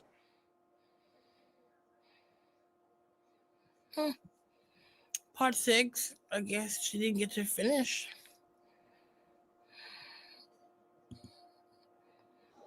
Hey y'all, it's Royce, and I am here to tell you a story about how my life changed beginning July 31st, 2004, up until even now, all because I had a baby by Superman, part 6. We are now. I guess we have to wait for the rest of part 6 and 7. So in the comment it said, bless you sis, praying for you and sending you so much love.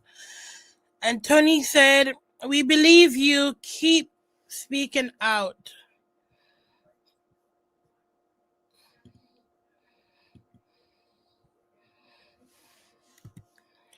Let me go back to couples Instagram scene with her. Okay.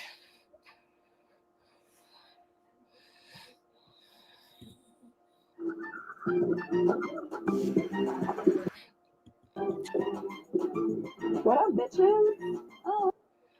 So I guess that's her in the show. Basketball wife. Okay.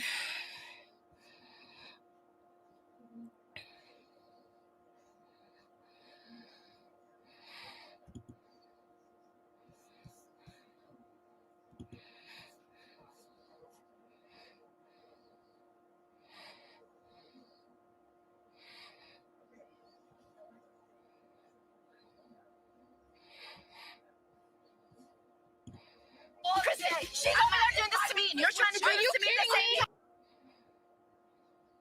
In your face, she was just scaring me.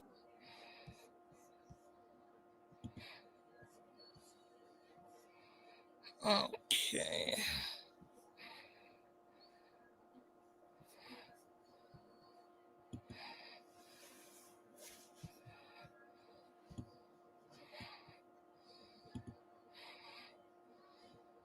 Great candidate. Let's get the party started for Roy. Let's see what you got.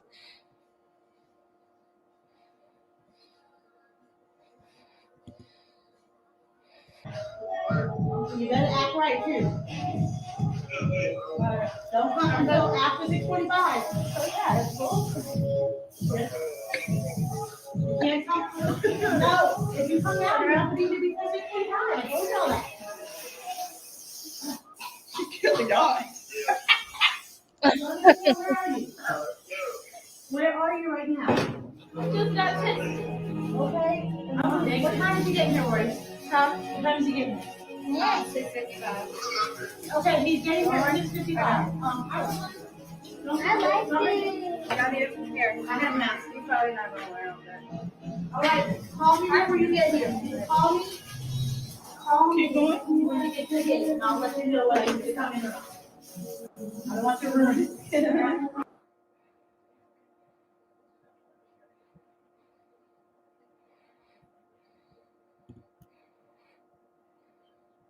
Basketball wise, and now who else gonna pay me a check to talk about my business? Let's not do this. I get what you're saying. How about we got these kids together? Let's find out a way to make money together. We don't have to be together, but okay, we have a son. Our son, he can act. He got a portion of your spirit and mine, which means he could probably sing, act, dance, play sports, do whatever he want to do, and he's smart. Instead of taking the money and taking away, let's invest in building this. Let's build on that. Let's use what he has to make him better. And you know what's going to happen when you do that? It's going to in turn take care of you. Yep. It's going to, by us doing this for our child, it's going to make you better. Or not that. Even if they don't want to do that, set them up for a business. Let's do anything to make sure. Come on, bro. The money that was given is all right. People don't understand this. When you get child support money, it's tax free. tax-free, which means if that says you're getting 12,000. Basketball wise, so now who else gonna pay me a check to talk about my business? Let's not do this. I get what you're saying. How about we got these kids together? Let's find out a way to make money together. We don't have to be together, but okay, we have $1,000 a month. You're really getting $12,000 a month. It's no taxes coming out of there. I get taxed on the money. So guess what? When they tax me first, and I give that money that's already taxed to them, tax free. They get everything. So, my son's mom, that was $13,000 a month from the time my son was born. Let's do the math on that. I'm gonna do it right now. Why you talking? Hold on. $13,000 a month. I'm gonna do it right. So let's do a lump sum of over $200,000. This is what I did for her when he first was born. You take the money and you go buy a dance studio. That has nothing to do with your child. That shit can't be right. I saw a number. I ain't gonna lie to y'all. That can't be right. What do you see? Hold on. It's right. I stopped paying that child support this year. Hold on. How much is that? Hold on. Listen, this shit is okay. So you was paying $13,000 a month. You're really getting $12,000 a month. It's no taxes coming out of there. I get taxed on the money. So guess what? When they tax me first, and I give times 12. That's $156,000 a year. Hold on. My son times 17 is two. Hold on. What my shit saying? Something. My shit is saying 2.652 million. That's a great career, my nigga. Okay, so that's a great career. That's one child. I've had multiple kids, and they get thousands of dollars every month. $14,000, $16,000 a month. So you can't say that I'm not doing my job for providing for my kids. I still gotta work. Nigga. I still gotta get my ass up at 4 or 5 in the morning. I ain't stopped. What are y'all doing? Dwight, that's why I was going. I don't get upset.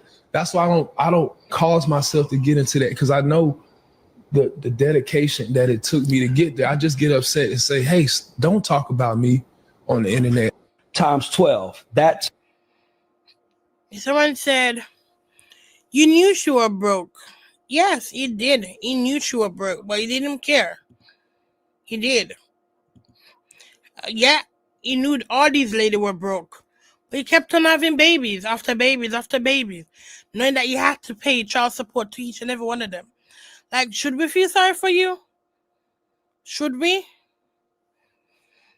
Carrie said, okay, if she own a business and she use your support as seed money, why is that a problem?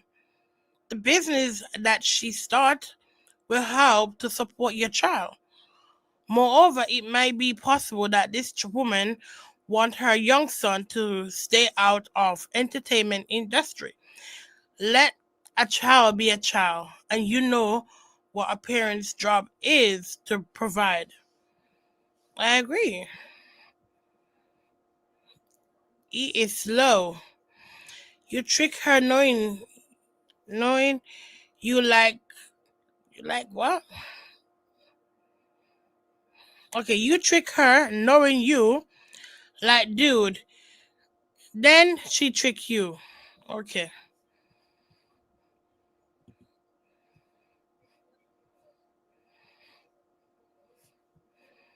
Now he have a new woman now.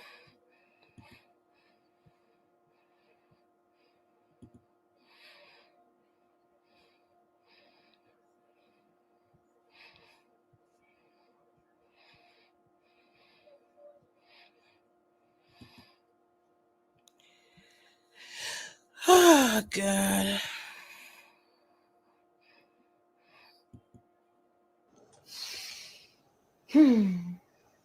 Hey y'all, it's Royce.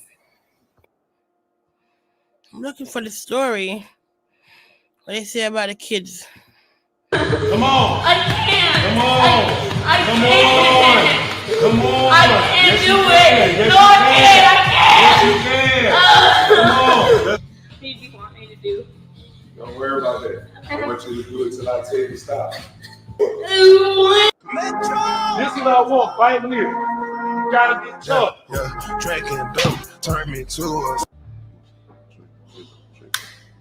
Yeah. Oh shoot, my bad. I got it in your eye. I'm sorry. Mm. I'm sorry.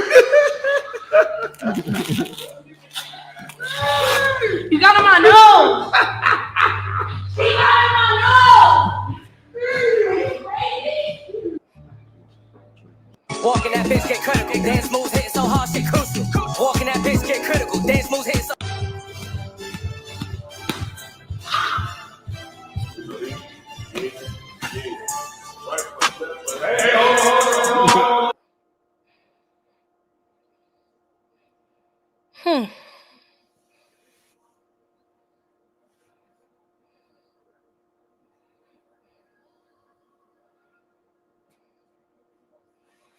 When she said he was cheating on her, there is the proof right there.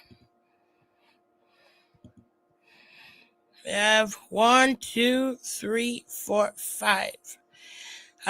This is Rice's son in the blue. I guess these are the other kids with a different baby mother that he had.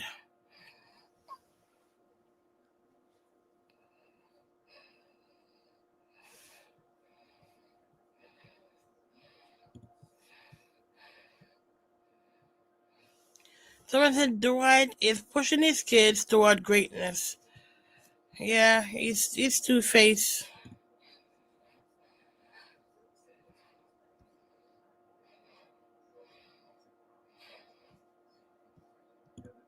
It ain't a shit bag big enough for me to stay with a cheetah. Okay, that's lovely music. No.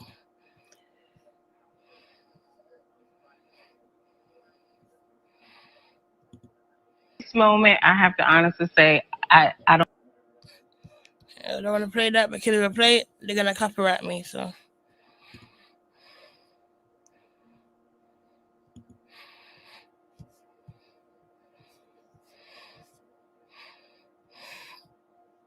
Okay.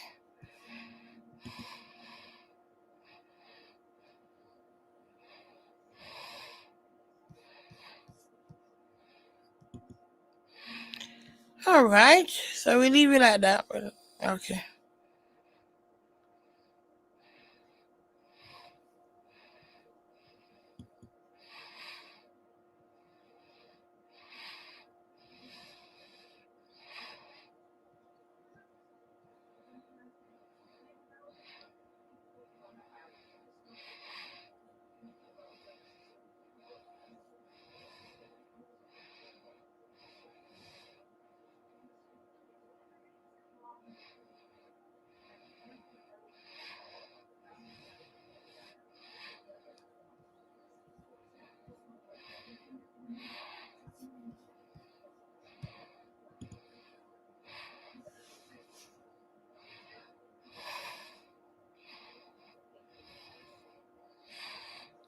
Okay.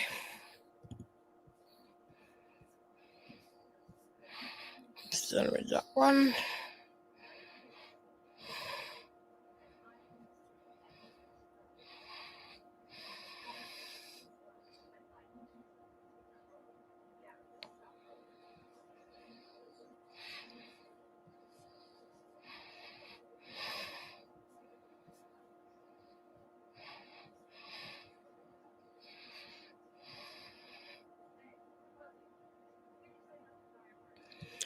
Okay, I guess we have to wait for part 7, either later on today or tomorrow. Yeah.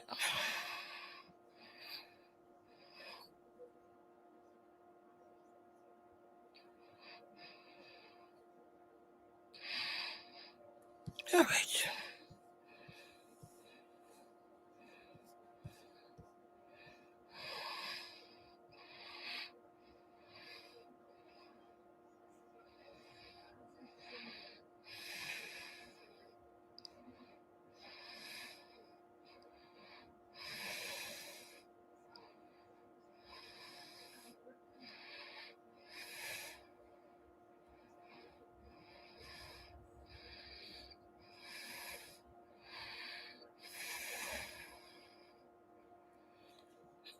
Okay.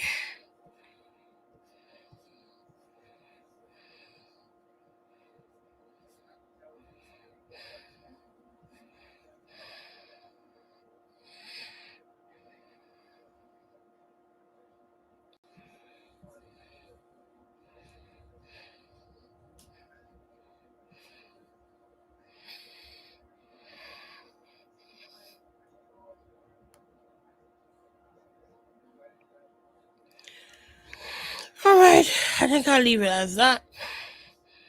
These bits I'm not gonna play them because I can't play. I'm gonna get strike. So, okay.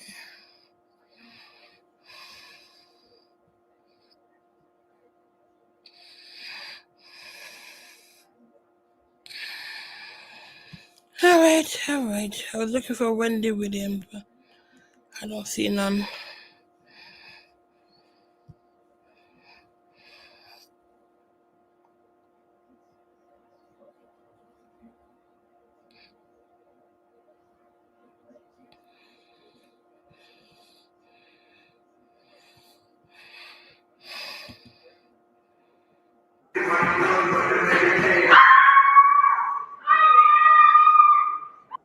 Okay.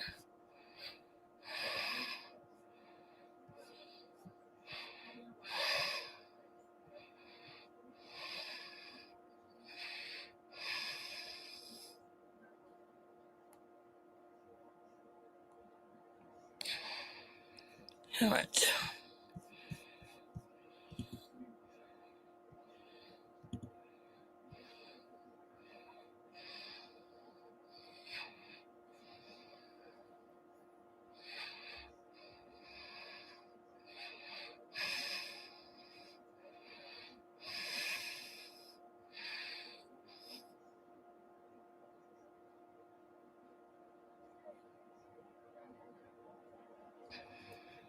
Okay.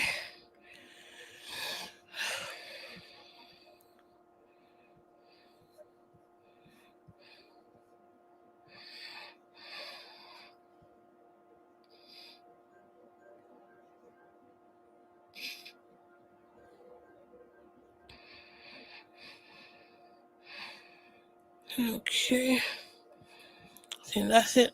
That is it for now.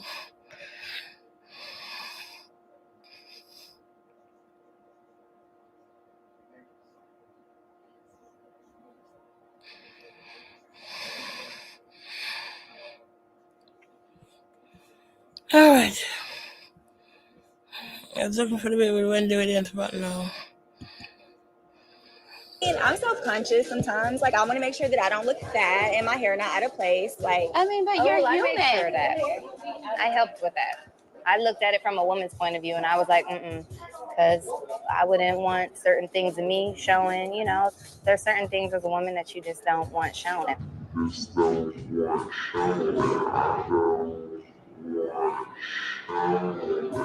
I don't like belly fat. I don't like cellulite. So it's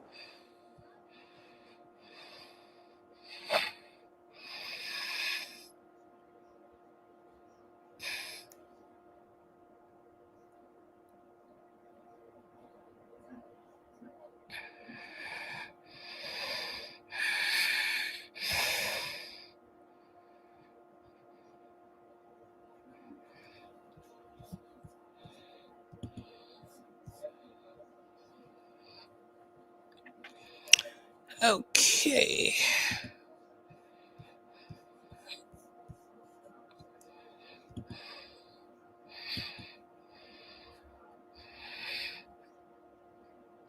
Yeah. Okay. I think that's her story. I'm waiting for part 7, and I think she may do that tomorrow. And we'll come back if she does do it and talk about it. Overall, her story is very painful. Just imagine what she went through. I would not wish that on any female.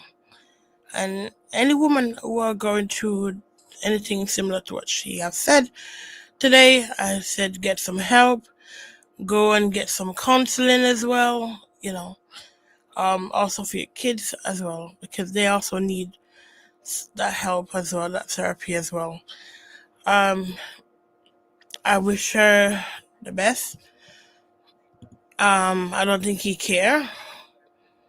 He's have a new fiance, and that's all matter to him. It doesn't matter to him. What else I have to say is I want to thank you guys for staying true and listen to the story, please like the video. And please subscribe as well if you have not subscribed as yet. And Happy New Year to each and everyone online right now, and whoever watch my video afterward. Happy New Year to you, and I hope New Year bring you all the joy and the blessing and peace and love that you are looking for, and keep doing wonderful things. And I'm gonna get out of here.